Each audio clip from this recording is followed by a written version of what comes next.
Sector 39 have just run their second permaculture design course. We've done it in Kamuli in Uganda.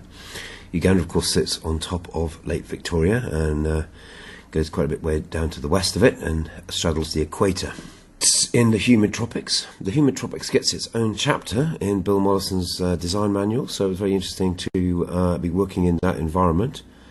We based ourselves at the Malamu Centre, which is a comfortable-ish enough conference centre in Kamuli in the Eastern District. There's some nice outside spaces and breakout spaces for teaching. Nice airy classroom where we could do our normal sort of classroom-based stuff. And actually we had a really nice teaching area, enough area to circulate around, display our books, and create workshop and breakout spaces for participants and students to really get a good dialogue going. So we were very happy at the centre, surrounded with a really nice garden. It's out in the suburbs of Kamuli. It's only a few minutes walk from the town centre, but it's a really nice conducive space, gardens and outside spaces. And we've served our meals at different locations during the 2 weeks we were there. It was always really good, wholesome local food. And as I say, really the ideal environment for such a course to take place. So the cast of characters, there's me with a banana cutting, and Mr. Dan in the green t-shirt, who was a volunteer who came out from Wales with us to help with some of the practicals. Is a real enthusiast of forestry and coppicing. Grace is part of the Sector 39 team who organised logistics and did a lot of the sort of behind-the-scenes stuff to keep us all going. We had a course assistant to help with the blog and photographing, which was Amy. She stepped in at the last minute. We met her on a very recent PDC. And this is Gerald Jagwe from the Permaculture Research Institute of Uganda. Really fantastic to work with them and to network with a permaculture organisation in Uganda, and we'll talk about that a little bit more. We also had on the team, Charles Mugarura. Charles is sort of a permaculture graduate. He's in his mid-20s and has been immersed in permaculture. There he is with Connie and Richie, who also joined the team, also from the Wales. And we had 25 really fantastic participants. It's kind of all ages, all backgrounds, really mixed, interesting, diverse group. Yeah, so our other key connection really this time was with Charles and with Broadfield Permaculture. And also we had a couple of students coming back from previous course. This is Paul Agola from northern Kenya. And he joined us with 4 people from his community who he's inspired since his return from last year's PDC. And he'd persuaded them to come along and to take their ideas forward. The permaculture course, for those who don't know, it's a mixture of very practical sort of surveying and landscape-based work, as well as we try and create some lively and interactive exercises to really bring to life the principles of ecology. We are mapping out the connections in an ecosystem with a ball of twine, and really try and give people a tangible feel on how ecology works and how ecology underpins all our design work. So really the first part of the course is very much immersed in studying natural processes and understanding how that comes to shape the world. Permaculture, through the eyes of David Holmgren anyway, is divided into 12 key principles. I usually focus on one principle per day. It's a 12-day course. Here is us doing a theory session on fruit tree guilds.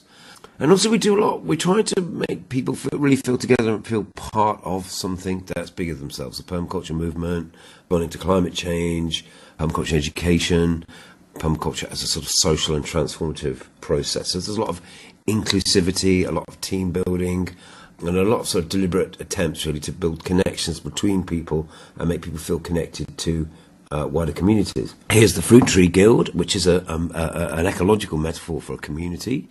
Explore the relationships between maybe canopy trees, understory trees, ground cover crops, climbing plants, and how those things come together in the way that they do in natural systems to complement each other.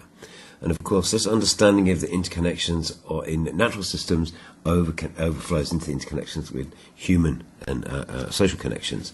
There's Connie Kaona. She's English teacher at Basoga High School, and she's been a great supporter and participant of the course. And she's linked us through her school to get opportunities. Because, of course, I think we can't plant and design the gardens at the conference centre, but we can do at Basoga High School. They're keen about farming and growing anyway. The head teacher, Oliver, is right behind that.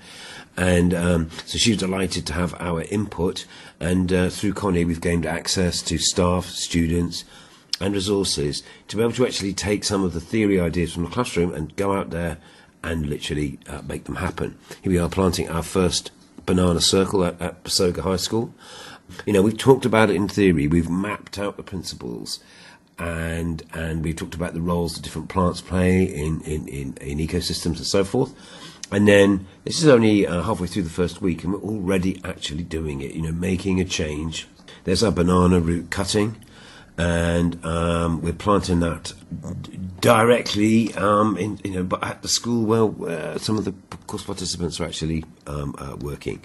And again, this builds a great feeling of camaraderie and a great feeling of people already realise a few days into the course they've really learned something, and they're really doing something, and they're really making changes. And this combination of theory and practical work is really powerful and really effective. And as we've done more work in East Africa, we're finding, you know, the right ways and better ways to work with the people and interests of there. So there's me with Connie and with Oliver, the head teacher. She's actually just flown back from China, where she's been finding out about opportunities to teach Chinese in the school. And obviously through the teachers we got access to, you know, the kids. This is their classroom, and you can see the runoff, a steep roof there. And obviously, you know, it's the tropics, they get very heavy rainfall. We've looked at models from all around the world. Here's me teaching about one in Wales. And again, we're teaching that, look, the patterns are the same wherever you are in the world, but the specifics in every place has its own details. So here's us at the Kamuli, at the Malama Centre in Kamuli, really talking through and building up these concepts. And as the course develops, what we then do is introduce more real-life examples and challenge the people to think about how they would approach not just designing and implementing a particular design strategy, but also thinking about how they communicate those ideas and train the people who they're working with to be able to understand what's going on. So it's as I said, it's a really, really interesting and mix of sort of theory, practical, teamwork, and then also, you know, making people resources available to people. We come up with a whole library of books, videos, and other sort of tools, so that people can learn, be inspired, take new ideas, and take new skills. We show basic surveying, land measuring skills using very simple hand tools. We don't want to create any barriers to entry into this work, and we're trying to sort of show ways in which you can work with permaculture teachers. You can work with what's around you to already start to make changes, start tipping things in the right direction. So here's our first large swale going in at the school, part of our growing system. Now, a big part of this story is about biochar. Or really, it's also about wood pyrolysis and energy. It's Africa. They cook on wood. It can be very unsophisticated. It can be literally a pot balanced on 3 stones. This is incredibly inefficient, and they're using enormous amounts of wood. When we go into some of the schools that we've worked with, the wood pile is just frightening, and you realise that this is acres of forest. And because the wood's been badly burnt, the oils, the creosotes, the tars, that's the inside of a kitchen, that's a major fire hazard. And one of these days, that whole thing's going to go up. And it's not just, it's a waste of energy and it represents pollution, but also it's incredibly inefficient. So what we're demonstrating here is the principles of wood gasification. And really a simple idea is that actually wood doesn't burn, it pyrolyzes. There's a 2-stage burn process, in fact, of wood. And in the presence of a lot of heat, wood yields very flammable gases. And when those gases mix with air, they fully combust.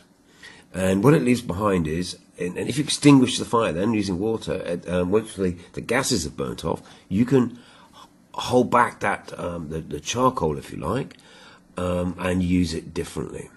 So Mr. Dan came with his with a theory and a design for a particular kind of stove. It's called an estufa finca, and it's a wood retort kiln pyrolysis stove. That's a bit of a mouthful. But again, basic principles are it's made out of found materials, things that are lying around in the waste stream, or things that could be easily bought from the marketplace. This corrugated iron was the only component that was new that we bought. Everything else was kind of recycled and improvised from what we had lying around. It's essential to be able to create models and examples that are reachable to people, and we can teach it in ways which are kind of inclusive and fun and involve lots of different people contributing their skills in different ways. So the principle of the retort kiln is restricted airflow. If you create heat, obviously warm air rises. That creates suction, which sucks air in, and by choosing piercing your stove in certain places, you can regulate that airflow. And basically what we want to do is to create heat so that the wood can yield its volatile gases and they can be combusted, but we don't want to let any more air in than possible than is needed just to create the airflow, so that the actual wood left in the kiln doesn't burn, it pyrolyzes. So the corrugated iron goes around the outside. Those flutes become the airflow caused by the convection current. It draws air in, but that air is delivered to the top of the stove so that the gases combust, but the wood isn't able to. And there's the heat created by those gases combusting is what then drives the rest of the sticks that are inside the stove to carry on thermally degrading, breaking down in the presence of heat. So yes, it's powered by sticks. They have to be dry, but this is the stuff that most people used to light their fire. And what we're trying to show people is there's enough energy in that pile of sticks to run that stove for 40 minutes. And this is just our sort of prototype model. So we could do a lot more with vary the variables. But the lid sits on top. I say we're using very dry sticks, which is obviously quite easy to do in Africa because just a couple of hours in full sun and things are bone dry. And after you've done your pyrolysis, you're left with pure charcoal. Now it turns out this charcoal is more valuable than the wood that you started off with. So you're getting the gas which you can cook on, and then what you're left with is you've actually added value to it. So working through the school, we got a chance to explain the principles and the theory of this, firstly to our students and then to the kids at the school. And then on the day that we came and planted the garden at the end, we were able to demonstrate the estufa finca in full sort of action. The one that had been actually built by the students on the PDC. It was a very, very powerful moment. And at the point when the stove ignited and started to gasify and producing an enormous amount of heat, it created a wonderful moment when people were like, oh my God, really suddenly started paying attention. They've been burning wood all their lives, but they've never seen it burn like this. It's clean, it's hotter, there's no smoke. And as I say, what you're left with at the end is this pure carbon residue, which you can use for 1,000 different things. Cleaning water, animal feed, or soil improver. Anyway, the next part of this experience was I mentioned the Permaculture Research Institute of Uganda, and we got to visit their model farm and meet Edward Bakker, the owner, and work with Gerald Jagway. And we saw how they are educating, doing permaculture education in a rural African context, showing the relationships between elements and systems, exactly the same ideas that we're talking about. And they're also on the farm. They're developing the resources. They've got a nursery. They're bringing on volunteers, and they're working with the community. And they're managing the land in a very high ecological way. They've got pasture, they've got grazing animals, they've got an interesting herd of cattle, all sorts of other different yields from the farm as well. But it's also teeming with wildlife. And I think when they first came to the farm, they realised its incredible ecological biodiversity and natural springs and wells on the land. They didn't want to mess that up, and so they approached it with a great sensitivity from the outset. It's interesting, they've got different breeds of cows there, and they're doing different cross breeds, creating these sort of short-horned African versions that are good for milking, and also have a lot of sort of good disease and resistance and good temperament. So we got a good look around the farm. We got to sort of start to think about how permaculture applies outside of the learning environment that we were in Kamuli. This is the water source for the neighbouring village. I mean, they come onto the land and fill up their water and carry it home from there. So and here we are with some of the local villagers who just were welcomed to join our study group. So we've signed a partnership agreement with the PDCUG. We want to work together. We want to find ways to effectively work together. We want to learn a lot more what they know about farming in this sort of context, and use that to build links to other places. Okay, so next bit's about compost and biogas, really. Energy is such a key issue. If people are burning on wood, the number one alternative that they can have is something like this: is you can ferment cow manure, you mix it with water, you put it in this tank, and within a few days it's generating significant amounts of methane, which you can then start to cook on. Well, these ideas integrate together into a bigger whole, which is permaculture, and actually through Charles we had a chance to meet the permanent secretary to the vice president, here we are in his office, and the minister for education for the Ugandan kingdom and local MP. And it made us also realise that on a strategic and decisional sort of level, as permaculture has a huge role to play. So this is a brand new high school in Masaka. It's been funded and patroned by the woman in the picture, Maria, and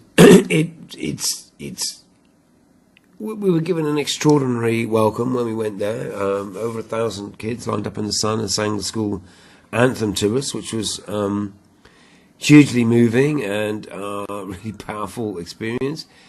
It made me realise just how important education is, and how much these kids, when they were singing their anthem, they really meant it. They really did. They meant every word. This is their chance. This is their chance to kind of escape rural poverty, is through education. And it was really startling to realise just how ambitious and outward-looking and forward-thinking the kids actually are.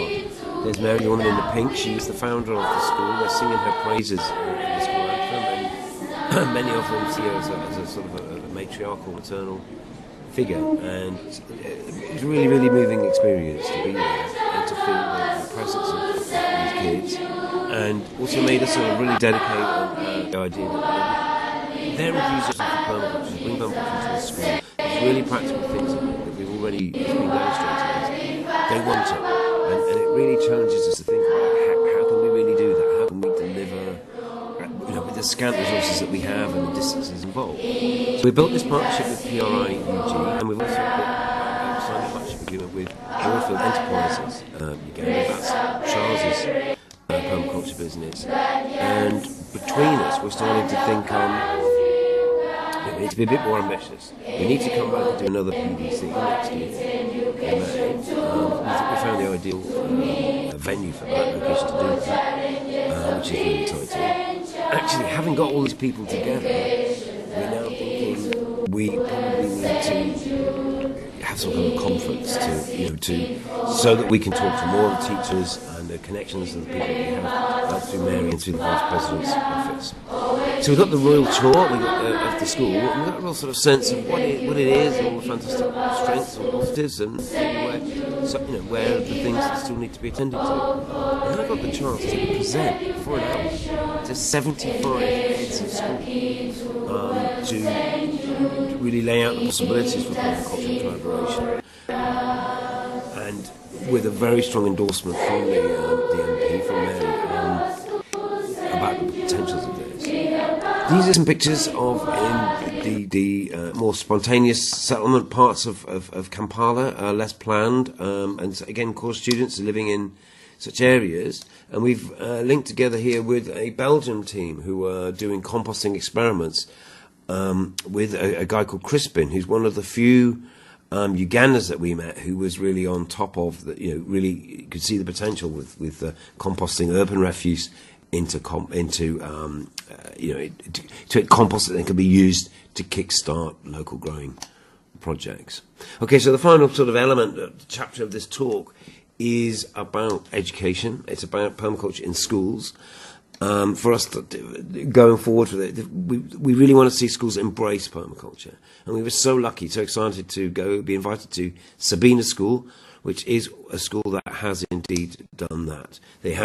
They're surrounded by their school farm, but more than that, it's a designed permaculture food forest. Annual and perennial plants mixing together with water harvesting, really good landscape management, and really good compost and waste and recycling.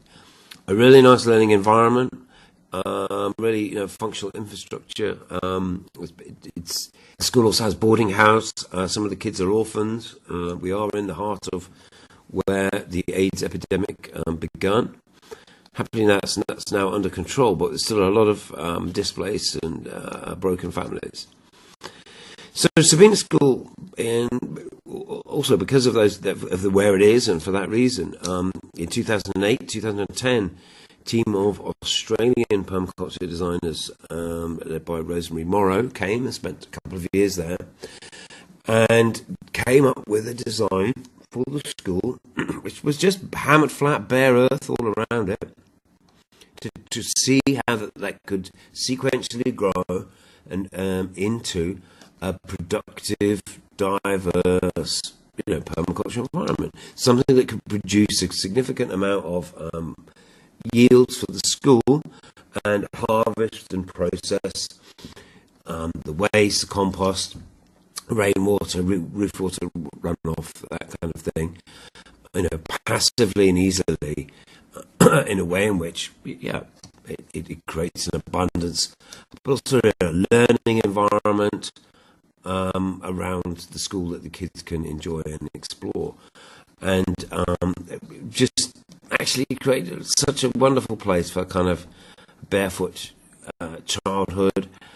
It was really exciting to see kids harvesting fruit and veg from around and seeds, and understanding that they're having a much more direct, a real relationship to the landscape around them. And it doesn't matter whether they go on to be brain surgeons or astrophysicists or farmers. We all need food. We all need to be connected to the land. We all need to understand where our resources come from. So we've got the chance to hold the next our next permaculture design course at the school, and we're going to follow that on with a 2-day conference. So please, if you're interested in this, we would like to hear from you. There's going to be 60 places on the course. It's going to be about £250 per person to attend